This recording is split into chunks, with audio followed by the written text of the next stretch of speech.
Wabarakatuh. Alhamdulillah, bagi Allah Subhanahu wa taala yang pada malam hari ini Allah Subhanahu wa taala mengumpulkan kita di suatu perkumpulan yang sangat mulia, di suatu perkumpulan yang sangat agung. Mudah-mudahan Allah Subhanahu wa taala mengabulkan semua hajat kita. Mudah-mudahan setiap kita mendengar ilmu yang bermanfaat. Mudah-mudahan Allah Subhanahu wa taala menjadikan ilmu ini penyelamat kita kelak kita di akhirat, kelak kita bertemu Rasulullah Shallallahu Alaihi Wasallam. Mudah-mudahan ya Sahibul Bait yang punya rumah, jazakumullah khair, yang telah mengizinkan kita ya, untuk malam ini mengadakan di majlis kita di rumah ini. Mudah-mudahan Allah Subhanahu wa taala mengangkat umur beliau, mengangkat jasad beliau. Mudah-mudahan Allah Subhanahu wa taala menerangi rumah ini. Setiap detiknya, di setiap menitnya para aulia Allah, ya, para habaib yang sudah meninggal maupun yang belum meninggal, ya, para malaikat mudah-mudahan menerangi rumah ini semua. Amin. Mudah-mudahan Mbah dipanjangkan Allah umurnya, disehatkan jasadnya, dimurahkan rezekinya. Mudah-mudahan jangan nambah istri lagi. Amin. Istri berapa Mbak? Satu atau dua Mbak? Baru satu. Baru satu. Mana Mbak? Nah, sini Mbak. Terus sini saya berbeda. Nah, alhamdulillah. Dan sekarang kita masuk di dalam pembahasan yang kemarin kita telah bahas bagaimana cara memahami tentang darah haid, ya, dan bagaimana ahkamnya, hukum-hukumnya. Ya, adapun darah nifas dan darah fasad atau darah kotor itu semua kemarin kita sudah bahas semua. Sekarang kita masuk ke dalam pembahasan yang baru yang ditulis dalam kitab yang kita bahas ini adalah dikatakan qala musannifu rahimahullah taala wa nafa'ana bih wa bi ulumihi fid dharain amin wa ila an qala faslun a'dzarus shalah.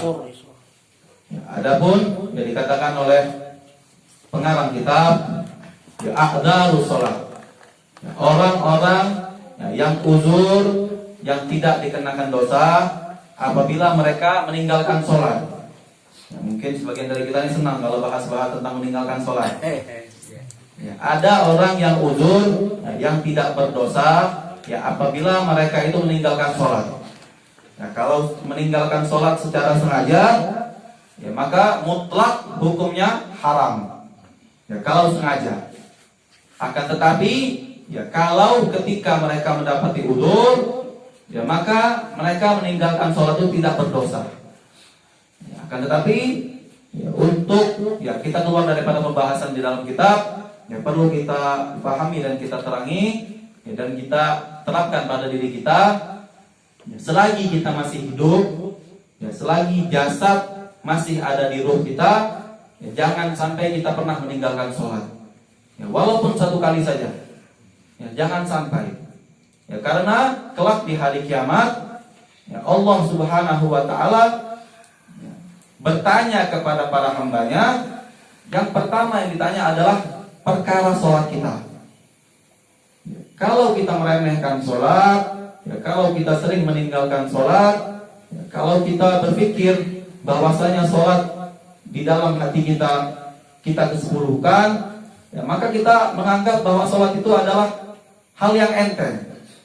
Ya, kan tetapi ya, kalau kita mengerjakan sholat ya dengan rasa cinta, ya bukan karena kita melihat hanya kewajibannya saja, ya, tapi kita melakukan sholat ya semata-mata hanya untuk mencari cintanya Allah Subhanahu wa taala. Ya, kita melaksanakan sholat ya bukan karena kita melihat kewajibannya, ya akan tetapi di dalam sholat, ya, di dalam ibadah sholat Allah Subhanahu wa taala ya, banyak menyimpan ya, ridhonya, menyimpan karunia-Nya, ya, dan menyimpan manfaat di dalam sholat.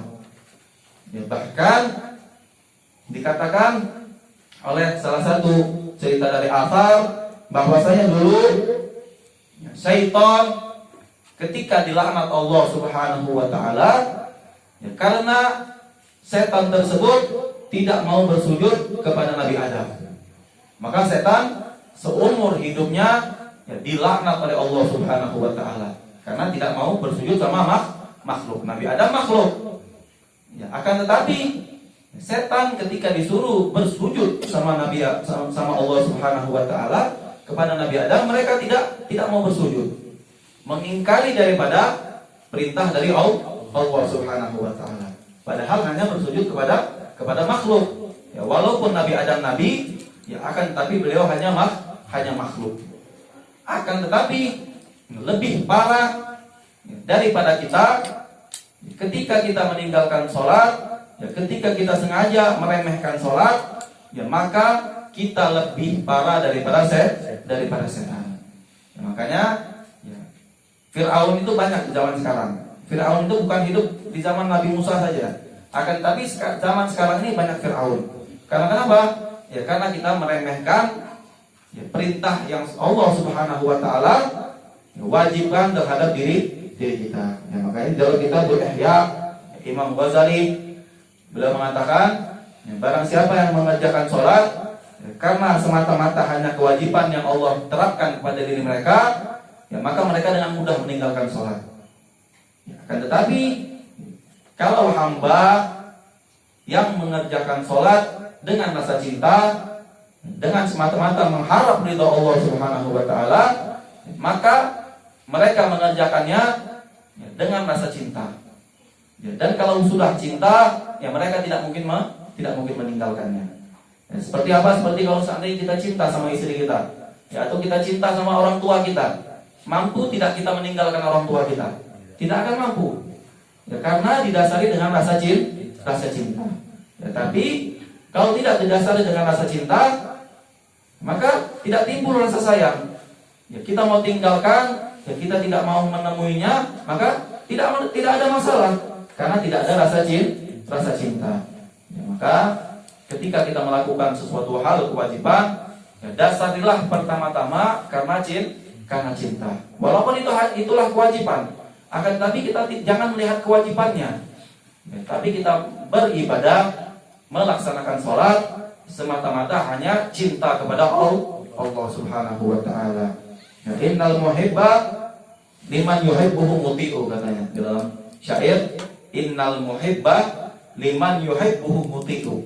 Ya, kalau orang sudah cinta itu, ya maka dia akan mentaati perintah orang yang dicintainya, pasti. Ya, kalau orang sudah cinta, ya, mau apapun saja yang diminta sama yang dicintainya, pasti akan diturutinnya. Apa saja itu. Walaupun mau disuruh makan tai sekalipun, ya kalau sudah cinta, maka tai itu terasa coklat. Ya, kalau yang menyuruh adalah orang yang dicintainya, itu adalah cinta. Ya. Makanya ya orang-orang zaman now ini mengatakan bahwa cinta itu buta. Benar, cinta itu buta. Ya, kalau orang ya, innal mahabbah, ya, kalau orang sudah memiliki rasa cinta, ya dhahabal ajal, maka akalnya sudah hilang. Ya, kalau orang sudah cinta sama orang, akalnya itu sudah hilang. Karena yang hanya dilihat adalah orang yang dia cintai, orang yang dia kasihi. Itu sudah mutlak. Ya, itu sudah termaktub daripada cerita-cerita ulama dan para anbiya. Maka ketika kita melakukan ibadah didasari dengan rasa cinta, ya pasti hati ini tidak rela untuk meninggalkannya. Walaupun hanya meninggalkannya, ya ketika mereka dalam keadaan ulul. Ya, tetapi banyak subhanallah, ya di zaman sekarang ini mereka meninggalkan sholat seakan-akan sholat itu tidak berarti bagi diri mereka. Wa na'udzubillahi min dzalik. Mereka meninggalkan sholat seakan-akan ada hal penting yang lebih penting daripada sholat. Dunia engkau kejar, ya, namun sholatmu tidak engkau laksanakan. Ini adalah perkara yang paling dilaknat Allah Subhanahu wa taala. Bahkan di dalam mazhab Imam Syafi'i bahwasanya kalau ada orang sholat, kalau ada orang yang meninggalkan sholat secara sengaja dan meremehkan tentang kewajiban sholat yang diwajibkan terhadap dirinya, maka wajib orang itu kita bunuh. Karena kenapa? Karena seakan-akan orang tersebut telah menghina Allah Subhanahu wa taala. Seperti apa yang diceritakan ya, ketika zaman Khalifah Sayyidina Abu Bakar As-Siddiq. Ketika itu banyak orang murtad di zaman tersebut. Banyak orang murtad. Karena kenapa? Karena hal perkara sepele. Ketika di zaman Sayyidina Abu Bakar, pada saat Rasulullah SAW wafat, banyak daripada kaum-kaum di kota Makkah pun sekalian, dan di luar kota Makkah, mereka murtad karena mereka tidak mau membayar zakat.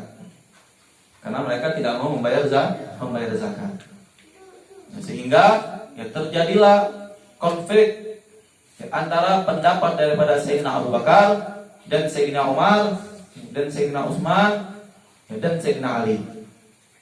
Ada yang berpendapat seperti Sayyidina Umar berpendapat bahwasanya ketika Sayyidina Abu Bakar mengutus Khalid bin Walid untuk memerangi kaum murtad yang keluar daripada agama Islam, Sayyidina Umar berkata kepada Sayyidina Abu Bakar, beliau berkata, ya Sayyidina, ya Khalifah Rasulullah, Sayyidina Abu Bakar, wahai Sayyidina Abu Bakar, Khalifah daripada Rasulullah SAW, menurut pendapatku alangkah baiknya kita menyimpan pedang kita, katanya. Kita tidak usah perang dulu. Karena kenapa? Karena pada saat itu kota Madinah itu kaum musliminnya sangat sedikit, terbatas. Takutnya ketika kita mengangkat pedang untuk berperang, takutnya mereka memerangi kota Madinah sehingga keamanan daripada istri-istri Rasulullah Shallallahu Alaihi Wasallam yaitu khawatir, terancam. Maka Sayyidina Abu Bakar As-Siddiq beliau mengatakan kepada Sayyidina Umar, wahai Umar, kalaupun saya yang meninggal pada saat peperangan, maka saya meninggal secara terhormat, katanya. Karena kenapa? Karena saya menegakkan daripada perintah Rasulullah SAW. Karena kewajiban di dalam membayar zakat sama seperti kewajiban di dalam melaksanakan sholat. Az-zakat gorinatun minas sholat. Zakat sama sholat itu tidak bisa dipisahkan. Jadi kalau orang hanya melaksanakan sholat, tidak mau membayar zakat, maka itu telah menentang daripada perintah Allah dan Rasulullah SAW. Masih kokoh Sayyidina Abu Bakar ingin memerangi daripada kaum murtad, sehingga Sayyidina Abu Bakar As-Siddiq beliau memerintahkan sebagian daripada sahabat Rasulullah SAW untuk keluar kota Madinah dan memerangi kaum murtad. Pada saat itu selesai daripada peperangan, maka ada salah satu daripada raja atau orang terkemuka yang mengajak daripada orang murtad yang bernama Malik bin Nuwairah. Malik bin Nuwairah ini semasa dia kafir sebelum masuk Islam, orangnya orang kaya. Kalau kata kita ini pembekal. Pembekal itu kepala desa lah. Tuan takur. Orang kaya. Sehingga kalau dia ngomong ngajakin orang murtad itu semua orang mendengar. Jadi beberapa banyak orang yang diajak Malik bin Nuwairah untuk murtad karena Malik bin Nuwairah mengatakan bahwasanya zakat itu hanya diwajibkan di zaman Rasulullah masih hidup. Zakat hanya diwajibkan pada saat Rasulullah masih hidup. Sehingga mereka keluar daripada agama Islam karena tidak mau membayar zakat. Jadi diutuslah oleh Sayyidina Abu Bakar As-Siddiq Khalid bin Walid, yang kita ketahui bersama bahwasanya Khalid bin Walid adalah Saifullah, adalah pedang Allah yang terbunuh. Khalid bin Walid ini adalah salah satu sahabat Rasulullah SAW yang apabila ketika beliau menjadi panglima perang, maka peperangan itu tidak akan kalah. Tidak akan pernah kalah peperangan tersebut apabila di dalamnya ada Khalid bin Walid. Jelas beberapa banyak daripada peperangan ketika Rasulullah SAW wafat yang dimenangi oleh Khalid bin Walid. Makanya ketika di perang Uhud, para ulama mengatakan bahwasanya salah satu kekalahan yang ditimpa oleh umat Islam ketika dalam peperangan Uhud, salah satunya adalah karena pada saat tersebut kafir Quraisy dipimpin oleh panglima perang yang bernama Khalid bin Walid. Ada ulama juga berpendapat bahwasanya pada saat itu Islam tidak kalah. Namun Allah Subhanahu wa taala menegakkan atau menurunkan balak musibah bagi siapa saja yang tidak menuruti daripada perintah Rasulullah Shallallahu Alaihi Wasallam sebagai pembelajaran. Karena pada saat itu sebelum peperangan Rasulullah Shallallahu Alaihi Wasallam memerintahkan kepada para sahabatnya yang memanah di atas bukit untuk jangan meninggalkan tempat tersebut walaupun di dalam peperangan, walaupun sesudah peperangan. Namun mereka mengkhianati perintah Rasulullah ketika mereka meyakini bahwasanya kafir Quraisy telah kalah dan mereka menginginkan ghanimah. Apa itu ghanimah? Ghanimah itu adalah harta rampasan. Ketika kafir Quraisy telah dipukul mundur oleh orang Muslim, mereka yang disuruh oleh Rasulullah jangan meninggalkan tempatnya, mereka turun karena hanya ingin mengambil daripada barang rampasan. Ketika itu, ketika Khalid bin Walid melihat daripada kejadian tersebut, ketika para pemanah turun daripada tempatnya, maka Khalid bin Walid ini orang yang cerdas. Karena mereka tidak bisa mendekati orang Muslim karena ada pemanah tersebut. Ketika pemanah tersebut turun mengambil harta rampasan perang, Khalid bin Walid melakukan sesuatu hal yang tidak mungkin bisa dipikirkan oleh orang manusia biasa.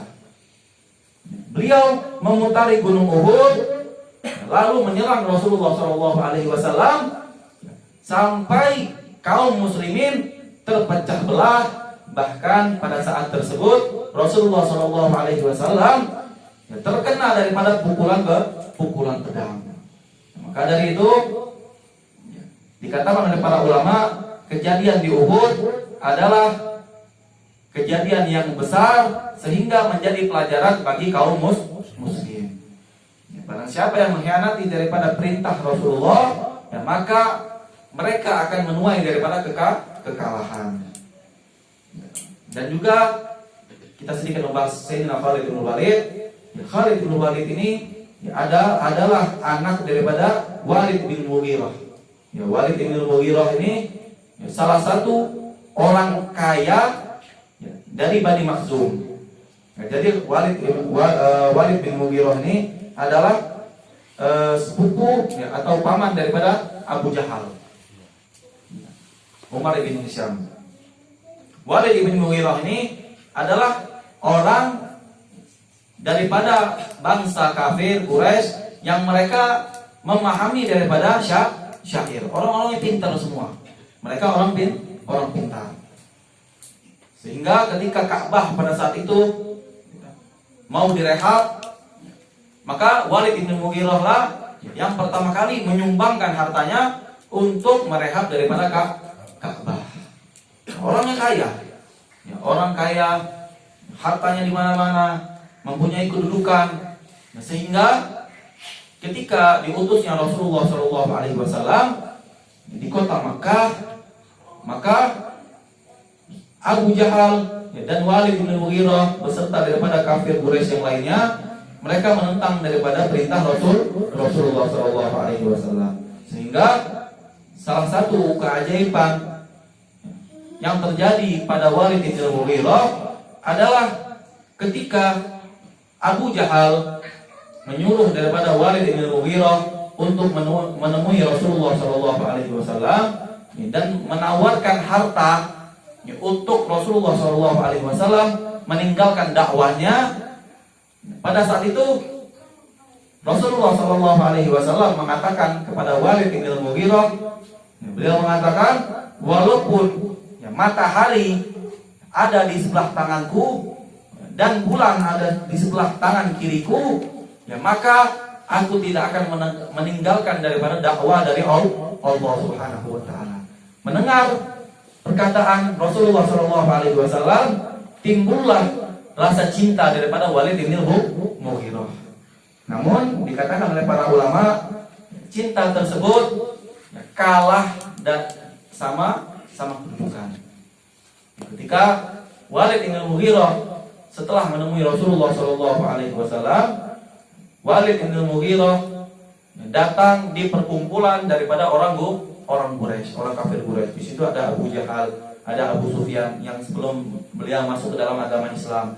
Ada Ikrimah, anak Abu Jahal. Ikrimah ketika pada saat itu masih dalam keadaan kafir Quraisy. Ada Khalid bin Walid yang pada saat itu masih dalam keadaan kafir Quraisy.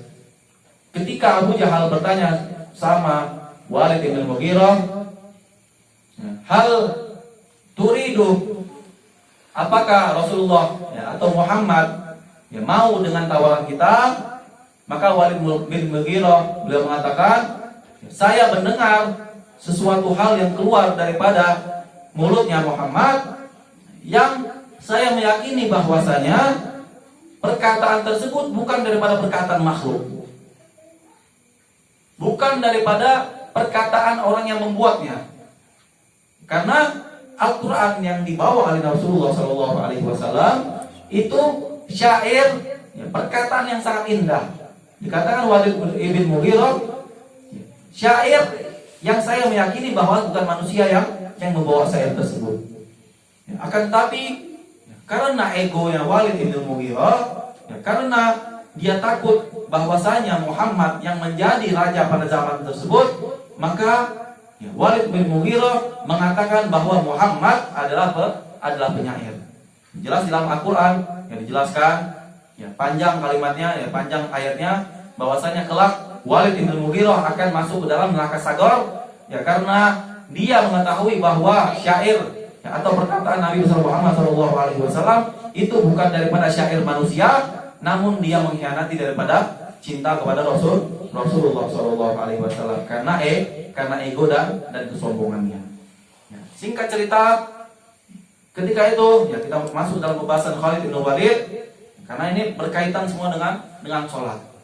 Ketika Khalid bin Walid semasa mudanya beliau itu adalah anak orang kaya.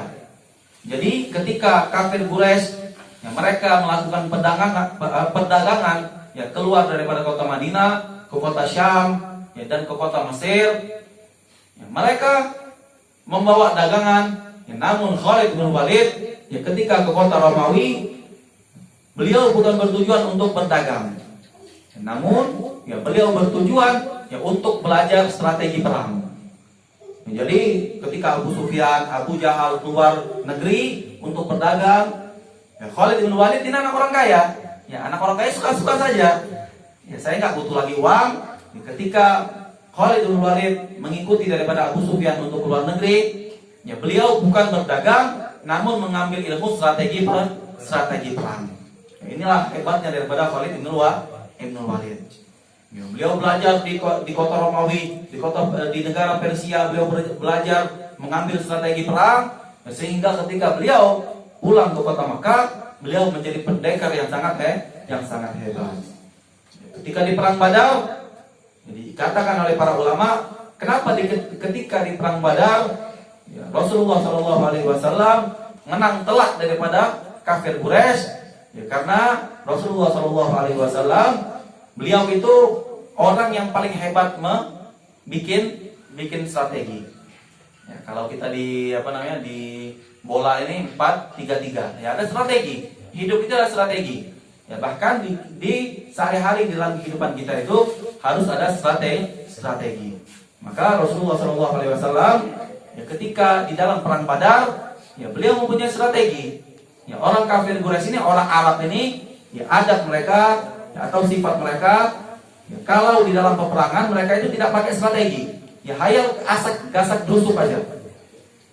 Yang penting mereka bisa membunuh orang tanpa strategi. Maju dengan pedang dan mundur lagi. Itu adalah sifat daripada orang Arab, karena mereka minim daripada strategi. Namun Rasulullah SAW pada saat itu hanya 300 orang, namun beliau mempunyai strategi, sehingga walaupun ya kasurul jumu' banyaknya orang akan kalah dengan strategi. Sehingga Rasulullah SAW ya menang mutlak ketika di dalam perang Badar. Ya, namun pada saat di perang Badar, Khalid bin Walid tidak mengikuti perang Badar. Maksudnya tidak melawan daripada Rasulullah SAW. Karena pada saat itu ya, Khalid bin Walid ya, disuruh oleh Abu Jahal oleh Abu Jahal untuk tinggal di kota Makkah, untuk menjaga kota Makkah. Ya, ketika itu ada kisah yang sangat unik. Ya, ketika Malik ibn Huwairah, ketika mereka meninggalkan daripada agama Islam atau murtad, Sayyidina Abu Bakar As-Siddiq, beliau menyuruh daripada Khalid bin Walid untuk memerangi Malik ibn Huwairah. Dikatakan oleh Sayyidina Abu Bakar, ya Khalid, ya, kalau Malik ibn Huwairah ingin bertaubat, maka engkau jangan perangi. Sifat daripada orang muslimin ketika mereka memerangi daripada orang kafir, maka disunnahkan atau diajarkan oleh Rasulullah SAW untuk melaksanakan azan terlebih dahulu. Jadi ketika dua rombongan atau dua kubu sedang bertemu, maka daripada kaum muslimin hendaknya menegakkan daripada azan. Kalau mereka ingin bertobat, maka mereka menjawab daripada azan. Ya, kalau mereka tidak menjawab daripada azan tersebut, ya maka mereka ingin peperangan. Maksudnya tidak mau kembali ke dalam agama Islam. Ya, ketika itu Khalid bin Walid ketika bertemu dengan kubu daripada Malik ibn Huwairah, ya Khalid bin Walid menyuruh daripada salah satu sahabat ya, untuk menegakkan azan. Ya, pada saat itu ya, Malik ibn Huwairah tidak menjawab azan tersebut, sehingga terjadilah peperangan dan umat Islam alhamdulillah menang mutlak daripada peperangan tersebut. Yang ingin saya bahas adalah yang ingin Anda bahas adalah ketika Malik ibn Huwairah ditangkap oleh Khalid bin Walid, ya maka Khalid bin Walid bertanya kepada Malik bin Huwairah. Kata Khalid bin Walid, "Ya Malik, limadza takhrud minal Islam?" Kenapa engkau meninggalkan agama Islam? Kata Malik bin Huwairah, "Ya Khalid, saya kalau sholat, saya mau melaksanakannya, tidak masalah," katanya. Akan tetapi kalau zakat, kami tidak mau melaksanakannya. Kata Khalid bin Walid, "Kenapa engkau tidak mau menunaikan zakat, padahal engkau tahu pada saat engkau di dalam agama Islam ketika Rasulullah SAW masih hidup, engkau menunaikan zakat. Kenapa sekarang engkau tidak mau menunaikannya?" Kata Malik bin Huwairah, "Ketika di zaman Muhammad, kami mau melaksanakan zakat," katanya.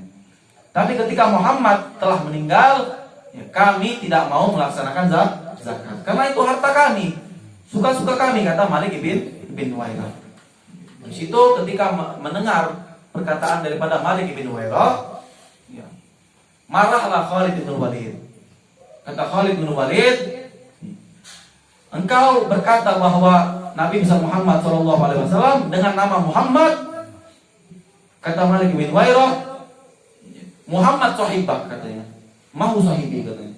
"Muhammad adalah temanmu, bukan temanku," kata Malik bin Huwairah. Mendengar daripada perkataan tersebut, Khalid bin Walid ya, tidak segan-segan menebas daripada kepala Malik ibn Huwairah. Karena kenapa?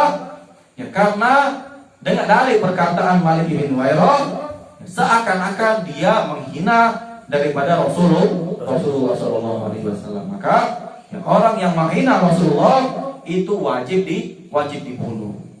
Ya, karena Rasulullah adalah sumber daripada agama Islam. Maka ya ulama fuqaha, ya, ulama daripada 4 madhab, mereka berpendapat bahwasanya orang yang menghina Rasulullah wajib dibunuh, apalagi orang yang sengaja meninggalkan sholat. Karena kenapa? Sholat ketika mereka meninggalkannya secara sengaja, maka mereka menghina Allah Subhanahu wa taala. Maka wajib mereka dibunuh kalau sengaja. Adapun kalau tidak sengaja atau udzur, yang inilah yang akan kita bahas. Apakah bagaimana kalau seandainya di Indonesia kalau kita asal bunuh orang saja, nanti kami yang masuk penjara Zaman dahulu bukan seperti zaman sekarang. Maksudnya apa? Maksudnya ketika hukum yang terjadi di zaman sekarang, kalau kita bunuh orang, maka kita masuk penjara. Maka Imam Asy-Syafi'i rahimahullah, beliau berpendapat, kalaupun kita mengetahui bahwasanya ada orang yang meninggalkan sholat secara sengaja, maka kita hanya wajib menasihati orang tersebut. Tidak boleh kita bunuh lagi, karena sekarang Islamnya bukan seperti Islam zaman dahulu. Zaman dahulu ketika mereka membunuh dengan menegakkan agama Islam, maka mereka tidak ada hukumannya. Kalau sekarang, kalau kita bunuh orang yang meninggalkan sholat, maka kita lebih parah daripada orang tersebut. Orang tersebut ketika kita bunuh dia mati. Namun ketika kita yang masih hidup membunuh dia dengan benar, maka kita akan masuk penjara. Bukan hanya itu, fitnah akan lebih besar. Maksudnya apa? Dikatakan oleh orang kafir nanti Islam agama keras. Islam ini radikal segala macam. Maka Imam Syafi'i ketika menelaah atau memahami daripada hukum-hukum yang di zaman Rasulullah, beliau berijtihad dan berfatwa bahwasanya ketika ada sekelompok yang meninggalkan agama Islam atau yang meninggalkan sholat, maka kita tidak wajib untuk membunuhnya. Hanya saja kita wajib menasehatinya, ataupun kalau orang tersebut tidak mau menerima daripada nasihat kita, maka kita hanya wajib mendoakannya. Jadi jangan bilang Habib Hasan tadi, kalau ada orang yang sholat nanti Haji Iman meninggalkan sholat, nanti Kak Arul membunuhnya, seperti itu. Maka harus pahami, itu di zaman Rasulullah SAW. Nanti banyak nanti saya masuk penjara. Itu di zaman Rasulullah. Di zaman sekarang, kita kalau ada kemampuan untuk menasihati orang tersebut, maka wajib kita nasihati. Akan tapi kalau orang tersebut tidak mau menerima daripada nasihat kita, cukup hanya kita doakan. Jangan main-main pedang saja nanti dibunuhnya meninggalkan sholat. Itu di zaman daripada Rasulullah SAW. Sholat lebih parah dan lebih buruk daripada setan yang dilaknat oleh Allah Subhanahu wa taala. Kita masuk di dalam pembahasan kita. A'dzarus sholat. Ada dua golongan orang yang ketika meninggalkan sholat, mereka tidak berdosa. Yang pertama adalah orang yang lupa di dalam waktu sholat, anisyan, orang yang lupa. Orang yang lupa itu tidak berdosa ketika orang tersebut meninggalkan sholat. Namun nanti kita bahas apa saja hukum ketika orang lupa meninggalkan sholat. Yang perlu kita pahami, yang pertama, orang yang tidak berdosa meninggalkan sholat adalah orang yang lupa. Nanti ada penjabaran lagi orang lupa seperti apa. Yang kedua adalah an-naumu wan nisyan. Yang kedua adalah ketika orang tersebut meninggalkan sholat dalam keadaan ketiduran. Maka ketiduran pun ketika orang meninggalkan sholat tidak mendapatkan dosa. Adapun nanti dijelaskan tidur yang bagaimana. Maka dikatakan di dalam kitab ini an-naumu al-makna annal awwala min adari sholat an yanama syakhs qabla dukhuli waqtiha mutlaqan. Aw ba'dahu wa huwa yadhunnu annahu yastayqid qabla an yadhiqa al-waqt anha. Thumma la yastayqid illa ba'da dhikrihi fa innahu la ya'thamu bi hadha at-ta'khir wa la yajibu alaihi fawriyatul wudu'. Maka dikatakan oleh Shahibul Kitab atau pengarang kitab, yang dikatakan tidur yang tidak berdosa adalah ketidur seseorang hamba ketika mereka tidur sebelum masuknya waktu kewajiban di dalam sholat. Yang pertama, ketika mereka tidur sebelum masuk daripada waktu sholat. Contoh, kalau haji imam tidur sebelum masuk daripada waktu zuhur. Ini harus dipahami. Kalau haji imam tidur sebelum masuk waktu zuhur, berarti sebelum azan. Misalnya tidurnya jam 11 siang atau jam setengah 12 sebelum masuk waktu zuhur. Maka ketika haji imam bangunnya pada saat waktu asar, ini sudah meninggalkan waktu karena zuhurnya kelewatan. Maka hukum haji imam meninggalkan sholat adalah tidak berdosa karena haji imam tidurnya sebelum masuk waktu wajib. Itu yang pertama. Yang kedua, apakah wajib haji imam langsung menggodok sholatnya ketika dia terbangun di waktu asar? Maka hukum menggodok sholat zuhur yang haji imam tinggalkan tadi ketika terbangun di waktu asar tidak wajib langsung menggodok. Jadi haji imam mau menggodoknya nanti atau minggu depan atau bulan depan itu tidak berdosa karena haji imam meninggalkan waktu zuhur karena dalam keadaan udzur. Akan tetapi ulama berpendapat bahwasanya sunnah langsung digodok.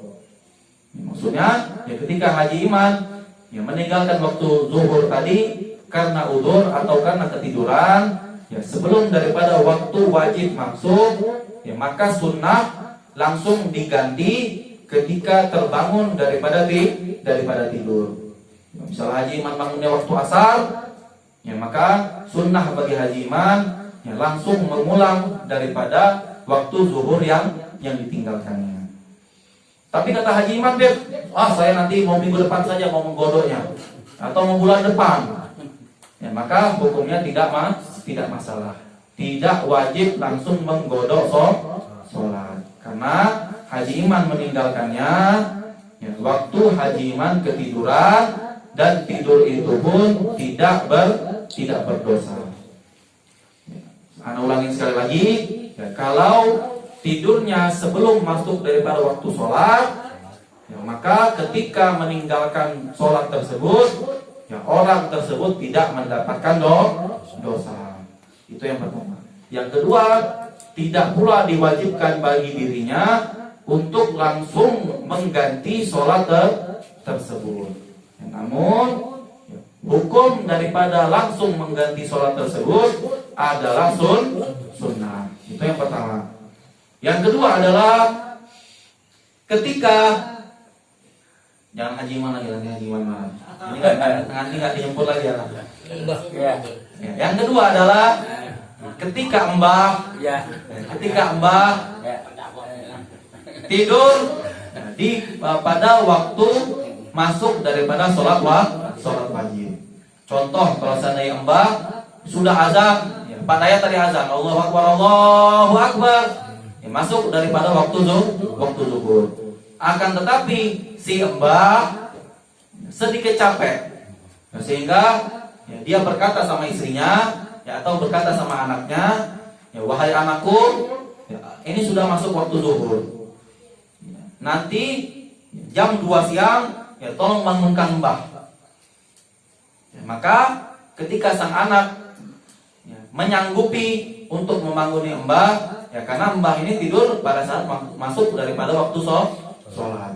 Atau mbah pakai alarm, seandainya pakai alarm, diaturkan bangunnya jam 2 siang atau jam setengah 3. Intinya bikin alarm waktunya sebelum keluar daripada waktu zuhur. Akan tetapi saking capeknya si Mbah, sehingga Mbah pun tidak tidak bangun pada saat waktu zuhur. Maka ini Mbah meninggalkan sholat. Namun dikatakan oleh para ulama, kalau sudah berusaha untuk bangun, kalau sudah berusaha untuk bangun, entah minta tolong sama orang, atau pakai alarm, alarm itu bahasa sekarang, atau pakai alarm, atau kita meyakini bahwasanya, beb saya ini biasanya beb kalau tidur jam 12, bangunnya jam 1 beb, atau kalau seandainya anak tidur jam 12, anak bangunnya jam 2 siang beb, tidak pernah kelewatan waktu asar beb. Maka ketika kita meyakini bahwasanya kita pasti bangun dan pasti melaksanakan sholat zuhur, ataupun kita telah berusaha untuk dibangunkan oleh orang lain ataupun dengan alarm kalau zaman sekarang, maka ketika kita tidak terbangun, ketika kita tidak terbangun daripada waktu zuhur tersebut, maka hukum daripada meninggalkan sholat tersebut tidak berdosa. Itu yang pertama. Yang kedua, tidak diwajibkan juga untuk langsung mengganti sholatnya, karena dia tinggalkan dalam keadaan uzur atau berhalangan. Akan tapi sunnah juga untuk langsung mengganti sholat. Paham? Jadi tidurnya orang yang tidak berdosa itu ada dua. Yang pertama, tidurnya orang sebelum masuk daripada waktu sholat. Ini nggak perlu kalau seandainya dia yakin bahwa dia bangun atau tidak. Tidak perlu. Contoh kalau seandainya Anda tidur jam 11, Anda tidak perlu meyakini bahwa Anda bangun ketika di waktu zuhur. Atau harus ngomong sama Pak Dayat, nanti bangunin Anda ya. Itu tidak perlu, karena kita tidurnya di luar daripada waktu wajib, atau belum masuk dari waktu wajib. Itu yang pertama, cara membedakannya.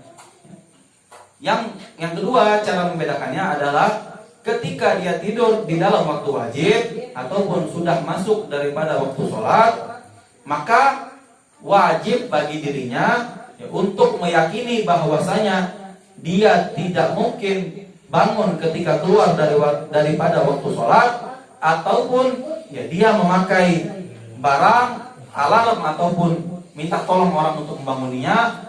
Barulah ketika dia tidak bangun juga, maka dia meninggalkan sholat bukan daripada orang yang berdosa. Faham? Ada dua yang harus diingat. Maka dikatakan oleh para ulama, bifilafin ma idza nama fil waqti wa huwa yadunnu an-nauma yastagribu waqta fa innahu yaqtamu bin naumi awwalan wa bi ikhraji shalah anil waqti in istaghraqo naumuhu waqta thaniyan wa tajibu alaihi al-fawriyah fil qada. Maka kalau kita sudah yakin bahwasanya ketika kita tidur di dalam waktu sholat atau sudah masuk waktu sholat, contoh tadi kalau Mbah sudah azan zuhur, tapi Mbah ingin tidur, namun Mbah telah meyakini bahwasanya kalau Mbah tertidur terlebih dahulu belum mengerjakan sholat, Mbah yakin bahwasanya tidur itu akan meninggalkan sholat. Ini kalau sudah masuk daripada waktu, ingatin. Kalau sudah masuk daripada waktu sholat, Mbah tidur dan Mbah meyakini bahwasanya ketika Mbah tidur, Mbah pasti bangun waktu asar. Gak mungkin bisa bangun di waktu zuhur. Maka tidurnya Mbah dalam keadaan berdosa. Itu yang pertama. Yang kedua, ketika Mbah bangun tidur, Mbah wajib langsung mengganti sholat. Karena Mbah tidurnya dalam keadaan bermaksiat. Karena Mbah yakin kalau anak tidur ini, anak pasti lewat daripada waktu zuhur. Mbah, kenapa nggak mau sholat dulu, Mbah? nanti mbah tidur nggak bangun waktu zuhur mbah, nggak apa-apa. Ulun mau tidur aja, anak mau tidur aja. Mbah telah yakin, ya, bahwa mbah ketika tidur jam 1 siang pasti bangunnya dekat maghrib atau jam 5 sore. Maka tidurnya mbah ya dalam keadaan bermaksiat. Dan wajib bagi diri mbah ketika bangun dari tidur wajib langsung menggodok daripada sholat zuhur. Ya, itu adalah tiga perbedaan. Yang dua tidak berdosa, yang satu berdosa. Ya, paham? Tapi kalau seandainya Beb, saya tidur jam 10 siang Beb, jam 10 pagi Beb. Padahal saya yakin Beb, ya kalau saya bangun tidur, ya, maka saya bangunnya jam 4 sore Beb. Bagaimana hukumnya Beb? Hukumnya walaupun kita yakin bahwasanya kita meninggalkan sholat zuhur, kalau kita tertidur jam 10 pagi, ya, maka tidur kita pun tidak mendapatkan dosa. Karena kenapa? Karena kita tidurnya di luar daripada waktu wajib. Ya, akan tetapi ya, para ulama ya, yu'adzirun atau mewanti-wanti kita, ya, kalau kita yakin, ya ini di luar daripada madhab fikih. Ya, hukum fikih. Namun ulama ya, mewanti-wanti kita, kalau kita yakin bahwasanya ketika kita tidur walaupun di luar daripada waktu sholat, ya kita meyakini kita meninggalkan sholat, ya maka hendaklah kita jangan tidur terlebih dahulu. Agar kenapa? Ya, agar kita ya, bukan daripada golongan orang yang meremehkan untuk meninggalkan sholat. Paham? Tapi kita harus mengetahui terlebih dahulu hukum-hukum daripada hukum fikih.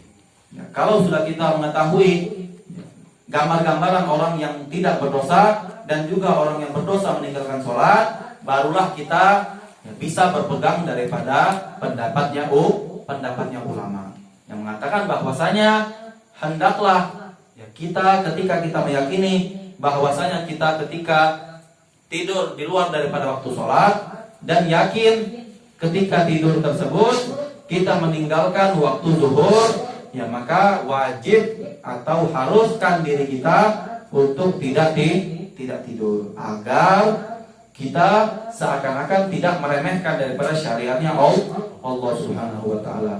Walaupun tidurnya tidak berdosa, ya, namun pada hakikatnya ya dia telah mempermainkan Allah Subhanahu wa taala. Contoh, ya, kalau kita ya atau ada sekelompok orang dia bergadang, yadharun fil lail, maksudnya dia tidak tidur di malam hari sampai jam 3 subuh atau sampai jam setengah 4 subuh, merokok ya atau main catur ataupun main gaplek ataupun main reni. Ya, sudah jam setengah 4 subuh barulah dia mau tidur. Banyak terjadi di Indonesia ini. Ya.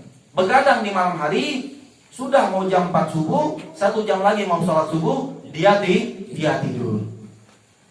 Walaupun tidurnya tidak berdosa, nah, karena dia tidur di luar waktu sholat, namun para ulama membenci daripada perlakuan tersebut. Karena kenapa? Ya, karena dia meyakini bahwasanya tidurnya dia di waktu jam 4 subuh, dia tidak mungkin bangun sholat subuh. Ya, ulama sangat membenci perkara seperti ini. Walaupun tidak berdosa secara hukum fikih, ya, namun pada hakikatnya dia telah mempermainkan Allah Subhanahu wa taala. Ada tidak yang seperti itu? Banyak. Nah, makanya kalau mau begadanglah sekaligus. Ya. Begadang tidak masalah. Mau begadang, mau ngerokok, mau ngopi, ya, ataupun mau main gaplek, terserah kalian semua. Namun jangan sampai begadang kita itu menjadi maksiat secara hakikat. Ketika kita ya sudah dekat-dekat subuh kita baru tidur. Tuntaskanlah begadang kalian, tidak masalah. Anak pun begadang. Ya, anak sudah begadang. Namun kalau sudah begadang, ya hendaklah sampai subuh sekalian, tak masalah. Ya, sholat jamaah, ya subuh terlebih dahulu. Ya sudah selesai subuh baru mau tidur, tidak masalah. Jangan sampai tidurnya kita meninggalkan hutang kepada Allah Subhanahu wa taala. Walaupun tidurnya kita tidak dalam keadaan maksiat, Ya, walaupun ketika kita meninggalkannya, kita tidak diwajibkan langsung mengganti sholat tersebut, namun jangan pernah meninggalkan hutang kepada Allah Subhanahu wa taala. Afa hasibtum annama khalaqnakum abatsan fa innakum ilaina la turja'un. Dikatakan oleh Allah di dalam Al-Qur'an, apakah kalian menyangka bahwa setiap detik yang ada pada diri kalian itu sia-sia di mata Allah? Dikatakan Allah, la, kalian kelak di hari kiamat diminta daripada detik-detik kehidupan kalian akan dipertanggungjawabkan di hadapan Allah Subhanahu wa taala. Hati-hati, kalau sudah begadang sekaligus. Ya, jangan tidur jam 4 subuh, jam 3 subuh sampai meninggalkan waktu sholat. Walaupun tidak berdosa, ya, maka para ulama salaf, para ulama tasawuf menyarankan dan mewanti-wanti, ya, jangan sampai kita lakukan. Jadi kalau sudah main catur sampai waktu subuh, ya, jangan tidur di jam 4 subuh. Ya, sholat subuh terlebih dahulu, ya, barulah kita tidur. Alangkah baiknya teman kita main catur itu kita ajak untuk melaksanakan sholat sunnah, ya, dan sholat berjamaah. Karena para ulama mengatakan bahwasanya, ya, sebagian ulama mengatakan hukum main catur, ya, atau hukum main remi dan sejenisnya atau main gaplek, ya, hukumnya itu makruh, tidak haram, makruh. Ya, karena yu'addu ila ghaflatil Allah. Karena ketika kita melakukan hal tersebut, ya, kita bikin kita lupa sama Allah Subhanahu wa taala. Walaupun, ya, banyak ulama berbeda pendapat, ya, di antara hal tersebut, ya, ada ulama juga berpendapat, ya, lebih bagus dia main catur, ya, daripada dia menggibah seseorang. Ya, bagus dia main catur, mau main PS, mau main catur, atau mau main gaplek, mau main remi, lebih bagus daripada dia duduk kumpul merokok, ngopi sambil ngomongin orang lain. Alhamdulillah, ya, para ulama kita ini memberi kita hukum itu sangat mudah, memudahkan kita semua. Nggak apa-apa kalian semua begadang, ngopi, merokok, ya, ataupun sambil main catur, nggak masalah. Jangan sampai kalian begadangnya itu ngomongin menggibah daripada orang lain. Walaupun itu makruh, ya, maka bisa menjadi ibadah. Dengan apa? Dengan kita niatkan kita main PS, ataupun kita main catur, ataupun kita main gaplek, ataupun kita main remi, ya, untuk meninggalkan daripada ngomongin orang lain. Inilah yang dipegang daripada para ulama. Maka jangan heran, ya, kalau lihat ulama itu dia hobi main catur, atau hobi main gaplek, ya, atau hobi main remi, ataupun hobi main PS. Ya, anak pun hobi main PS. Daripada anak ngomongin orang, menggibah orang, lebih baik anak main game. Lebih baik. Karena main game ini walaupun hukumnya makruh, ya, akan tapi daripada kita melakukan maksiat, melakukan gibah, lebih baik kita melakukan hal yang makruh. Karena menggibah seseorang itu jelas-jelas hukumnya haram. Karena kita manusia ini, ya, kalau kita lagi diam atau kalau kita lagi mengumpul, kalau tidak membahas ilmu, maka, ya, lebih baik dia main game, ya, daripada dia ngomongin orang lain. Di luar daripada ngomongin ilmu, manusia ini ketika mereka berkumpul, ya, pasti mereka ngomongin orang lain. Pasti. Kita jangan munafik. Pasti kita ngomongin orang lain. Oh, fulan seperti ini. Oh, fulan seperti ini. Kalau kita yang tidak memulai, pasti orang lain yang memulai. Pasti sudah. Jangan sok suci. Beb, saya nggak pernah menggibah orang, beb. Mustahil. Ya, mustahil. Beb, saya nggak pernah menggibah orang, beb. Saya ini duduk sama dudukan, beb. Ya. Untuk bercanda-bercanda aja, tidak mungkin. Pasti. Ya, kalau nggak temanmu engkau gibah, pasti orang yang ada di depan matamu engkau gibah. Ya. Pasti seperti itu. Itu adalah sifat manusia. Maka, ya, ulama berpendapat bahwasanya lebih baik orang yang melaksanakan atau yang berbuat hal yang tidak manfaat bagi dirinya, bermain game ataupun bermain catur ataupun bermain gaplek, daripada orang yang dudukan sudah merokok, sudah minum kopi, ya, namun menggibah daripada orang lain. Ini, ya, kita ini hidup daripada Manusia ini dikasih Allah Subhanahu wa taala akal. Akan tetapi jangan sampai dengan mudah menghukumi orang lain. Jangan sampai cepat menghukumi orang lain. Kalau kita lihat orang, itu dari pondok pesantren tapi main gaplek hobinya. Ya mungkin saja dia dengan main gaplek dia menghindari daripada dosa. Ifat di sana. Jangan sampai lisan ini cepat dengan mudah mengomentari orang lain. Kita nggak tahu niat masing-masing. Ya mungkin dia main gaplek ataupun dia merokok. Ya dia duduk, dia main game. Mungkin dia mau terhindar daripada maksiat.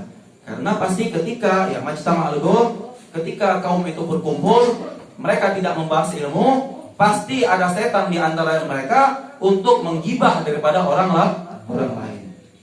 Sampai diceritakan pernah ya di zaman dahulu, di masa lama tidak waktunya. Sebentar lagi. Ya. Ketika di zaman dahulu ada orang yang meninggal dunia. Ya, orang ini bisa dikatakan lonte. Ya, bisa dikatakan pelacur. Namun para ulama ketika itu melihat kuburan orang ini tentram. Ya, seakan-akan tidak ada adab pada dalam kuburannya. Singkat cerita demi cerita, bahwasanya pelacur ini kenapa beliau tidak dihisab ya, atau dihisabnya sedikit, ya terkikis demi terkikis dosanya karena satu kampung tempat kejadian tersebut, tempat pelacur tersebut semuanya menggibah daripada pelacur tersebut. Ketika mengingat pelacur, oh itu dulu pelacur segala macam ini setiap hari maksiat sama Allah. Setiap yang dia omongin itu, ya maka semua amal ibadahnya kembali kepada pelacur tersebut. Maka kalau kita gibah orang itu, seakan-akan kita itu mengikis daripada ibadah kita dan transfer orang tersebut dengan pahala kita. Mau tidak transfer pahala? Transfer duit aja nggak mau, apalagi pahala. Maka jangan sampai kita pernah menggibah orang. Karena menggibah itu seakan-akan kita minta rekening daripada orang tersebut dan kita transfer pahala sebanyak-banyaknya. Ya, ulama mengatakan satu kali kita menggibah orang, ya, maka dosa gibah itu kalau dimasuki daripada lautan, semua lautan itu berubah warna menjadi hitam. Apalagi kalau kita 1 jam, 2 jam, 3 jam nggak ada habis-habis intinya menggibah orang. Maka lebih baik ya diadakan main catur atau main apa namanya? Kerambol. Enggak masalah. Lebih baik, lebih ahsan demi Allah, lebih ahsan bagi ente orang. Ya bagi kalian main kerambol itu ya atau main layang-layang atau main kelereng di malam hari ya, daripada kalian menggibah sesama muslim. Maka yang dikatakan ya keluar dari pembahasan kita tadi, dikatakan bahwa ya, orang yang tertidur itu ada tiga hukum. 2 yang tidak berdosa, 1 yang berdosa. Ya, fa'ijibu igautuhu. Dikatakan para ulama, ya, kalau kita yang mengetahui ya, saudara kita ya, yang meninggalkan sholat ataupun yang tertidur, ya, itu ada 2 hukum. Sunnah bagi diri kita. Enggak usah. Sunnah bagi diri kita, ya, ketika kita meninggalkan sholat, ya, atau ketika kita melihat ya orang yang tertidur, ya, teman kita atau istri kita, ya, atau anak kita yang mereka tertidur, ya sebelum daripada waktu sholat, ya maka sunnah bagi diri kita yang mengetahuinya, sunnah untuk membangunnya orang tersebut. Ya contoh kalau seandainya Kak Arul tidur, ya sebelum daripada waktu wajib masuk. Dan Haji Iman tahu, oh Kak Arul ini tidurnya sebelum masuk daripada waktu wajib. Maka sunnah bagi Haji Iman untuk banguni Haji Arul. Kenapa sunnah? Kenapa hukumnya sunnah? Ya karena Haji Iman mengetahui bahwa Kak Arul ya, tidur ya, bukan daripada tergolong orang yang berdosa. Maka sunnah Haji Iman untuk banguni Kak Arul. Ya, Arul, ya, bangun. Ya, sudah masuk waktu zuhur. Ya, kalau Kak Arul bilang nanti aja man. Ya, ulun masih ngantuk, nggak masalah. Ya, Haji Iman wajib meninggalkan Kak Arul. Tinggalkan, karena hukumnya sunnah. Paham? Tapi kalau seandainya kalau presiden yang tidur bagaimana Ya, itu sudah ada pembahasannya lagi. Kalau seandainya kita bangun ini orang, ya kita mengetahui Kak Arul ini tidur jam 1 siang. Berarti kita wajib untuk bangun. Tapi sifatnya Kak Arul ini kalau dibangunin tidurnya dia membunuh orang. Contoh. Ini yang bahaya. Ya, kalau nih orang dibangunin, ya maka ya orang ini pasti bunuh kita. Ataupun kalau seandainya dia pejabat, kita bangunin, nanti dia marah dan dia masukin kita ke dalam penjara. Maka ya kita tidak diwajibkan untuk bangunnya orang tersebut karena orang ini berbahaya, bisa mencelakakan diri kita. Dikit lagi. Habis ini ngerokok juga kan, nggak masalah. Dikit lagi. Ya, wanisyan al makna anatani min adhari sholat anisyan. Ya, lakin bisyartil Allah yang sya'a an munhi anhu. Karena dukhulul waktu sholat wa yuzimu ala fi'liha. Tsumma yastaghalu bi ta'atil kitab ya awsani nahwi ima ya fa yakhrujul waqtu wa huwa ghafil fa innahu la ya'tam alaihi naidin wa la yajibu alaihi al-ghada'u fawran. Amma idza nasha'a an munhi anhu nahya tahrim ya kagamarin au karahatin kala'bin ya syatronji falaysa bi'udrin fa yatamu bihi wa yajibu alaihi al-ghada' fawriyan. Maka dikatakan oleh sahibul kitab ya, bahwasanya orang yang lupa itu terbagi menjadi dua. Orang yang lupa ketika meninggalkan sholat terbagi menjadi dua. Ya, ada yang lupa karena tidak berdosa. Seperti apa? Ya kalau dia lupa ya, ketika dia masuk di dalam waktu sholat ya dia sibuk untuk membaca kitab atau dia sibuk membaca Al-Qur'an sehingga ya, ketika dia lupa karena hal-hal yang taat ya ataupun kalau seandainya dia ya, sibuk dengan bekerja ya karena bekerja ini bisa menjadi pahala.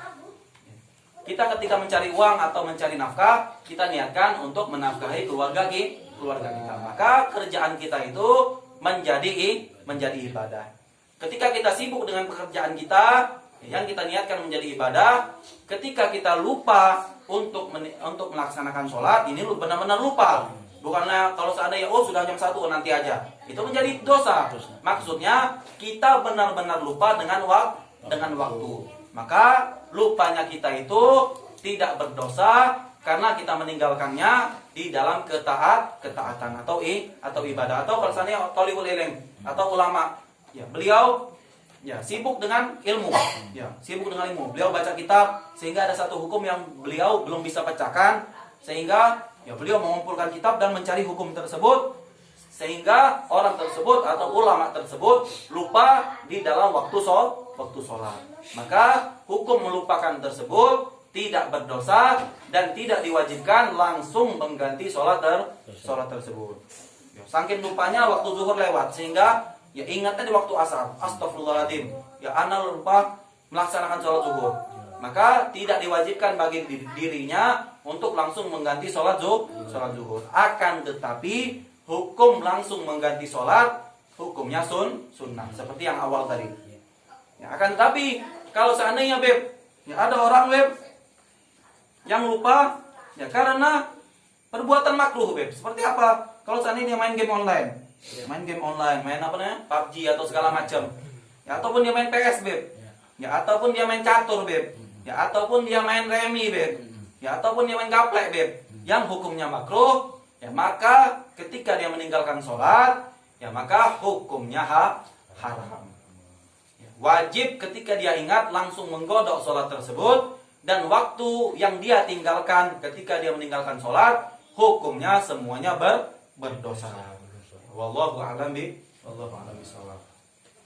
Tapi ya ada salah satu ulama berpendapat ya kalau dia lupa ya walaupun dengan hal yang makruh yang kita bahas tadi seperti dia main remi karena takut melakukan hal yang haram seperti dia menggibah ya, maka lupanya tersebut dalam keadaan bertaat kepada Allah Subhanahu wa taala. Maka dia tidak wajib langsung menggodok sholatnya ya, dan dia pun tidak termasuk orang yang berdosa. Kembali ke niat kita masing-masing. Ya, hal yang makruh ini ya bisa menjadi ibadah kembali kepada diri kita masing-masing. Karena hal yang makruh, hal yang dibenci Allah, apalagi hal yang haram. Akan tetapi sikap kita untuk menghadapi dua kasus ini kita lihat terlebih dahulu. Ya, mana yang lebih baik? Saya mengerjakan hal yang makruh, akan tetapi saya terhindar daripada hal-hal yang haram. Maka lebih baik ya kita mengerjakan hal-hal yang makruh dengan tujuan dan dengan ibadah kita terhindar daripada hal-hal yang haram. Wallahu a'lam bishawab. Subhanallahumma bihamdika asyhadu an la ilaha illa anta Nastaghfiruka wa natubu ilaik. Wassalamualaikum warahmatullahi wabarakatuh. Waalaikumsalam. Yang mau bertanya